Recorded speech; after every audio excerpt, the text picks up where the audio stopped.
in today's video we will see how to add a session break in TradingView. Okay, so firstly, once you open the settings, by simple click on the setting icon in your top navigation bar and then go to events. Here you will see no session break option available.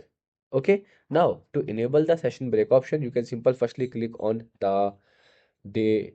Here you will see the time chart in your top right corner and then set it to minutes. Okay, like 1 minute, 2 minutes, 5 minutes, and then once you enable it, once it will set to minutes, then you can again open your settings, go to event, and then here you will see your session break option available.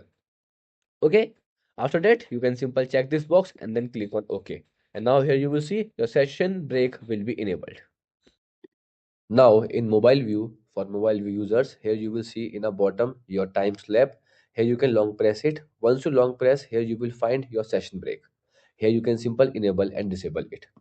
Okay, and you can follow the same step that I will mention before. You can simple switch between day to the minutes time, and then here you can long press it and then activate. Goodbye.